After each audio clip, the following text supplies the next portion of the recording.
Assalamualaikum warahmatullahi wabarakatuh. Nama saya Hansa Zurifa Safira dengan NIM 5504220005. Di sini saya akan menjelaskan hasil analisis saya tentang peran audit internal dalam mengatasi kasus penipuan kredit fiktif di Bank Perkreditan Rakyat di Indonesia.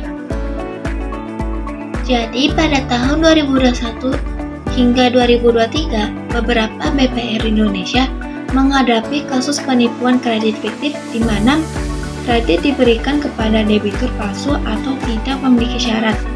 Kasus ini dilakukan oleh oknum karyawan yang memanipulasi data dan prosedur kredit untuk keuntungan pribadi, menyebabkan kerugian keuangan bagi bank dan hilangnya kepercayaan masyarakat.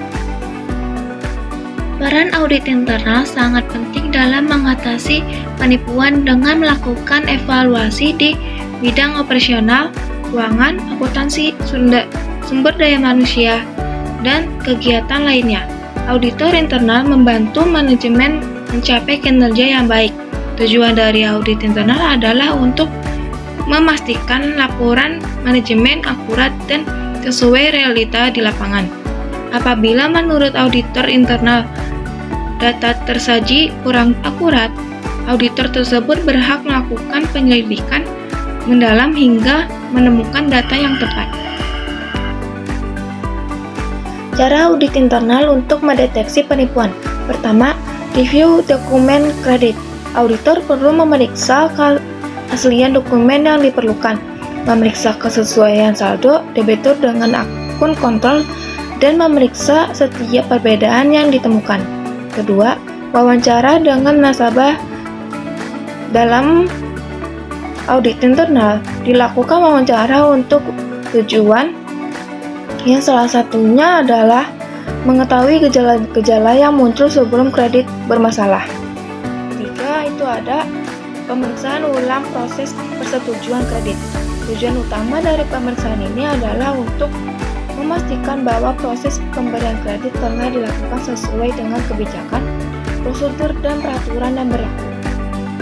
Selanjutnya adalah alat-alat audit yang digunakan untuk kredit. Pertama, pengujian substansi. Prosedur audit yang dirancang untuk mendeteksi kesalahan material dalam saldo akun atau transaksi. Kedua, konfirmasi. Meminta konfirmasi tertulis dari pihak ketiga terkait informasi yang diberikan oleh debitur. Ketiga, sampling kredit. Terdiri dari sampling acak sederhana, sistematis, dan stratifikasi. Keempat, pemeriksaan latar belakang debitur. Memeriksa identitas debitur melalui dokumen resmi dan wawancara pihak yang dapat memberikan informasi tentang karakter dan kemampuan debitur. Yang terakhir, evaluasi terhadap prosedur persetujuan kredit. Memastikan prosedur persetujuan kredit sesuai dengan peraturan perbankan dan kebijakan internal bank. Kemudian, red flag yang diabaikan oleh internal bank. 1. Pemberian kredit tanpa verifikasi yang memadai, seperti verifikasi identitas yang kurang mendalam, analisis kelayakan yang kurang teliti, dan mengabaikan riwayat kredit. 2. Transaksi yang tidak biasa, seperti pola transaksi yang aneh atau transaksi di jam-jam di luar jam kerja internal. Ketiga, kurangnya pengawasan terhadap aktivitas karyawan.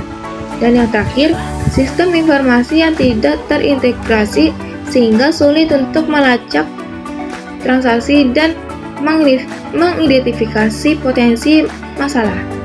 Rekomendasi untuk kontrol internal. 1. Pemisahan tugas yang bertujuan untuk memastikan tidak ada satu orang yang menguasai seluruh proses, mulai dari pengajuan hingga persetujuan kredit. 2. Analisis data yang mendalam untuk mengidentifikasi pola transaksi yang mencurigakan.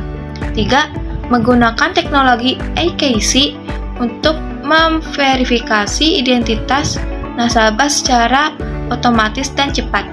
4. Melakukan audit berkala. Manfaat dari audit berkala yaitu audit dapat mengidentifikasi potensi risiko atau ketidakpatuhan terhadap peraturan sebelum menjadi masalah yang lebih besar dan dapat mencegah kerugian finansial. Yang terakhir, melakukan pelatihan karyawan. Memberikan pelatihan karyawan secara berkala kepada karyawan untuk meningkatkan kesadaran akan risiko penipuan. Jadi kesimpulannya adalah peran audit internal dan pengawasan yang ketat merupakan hal yang penting dalam proses pemberian kredit.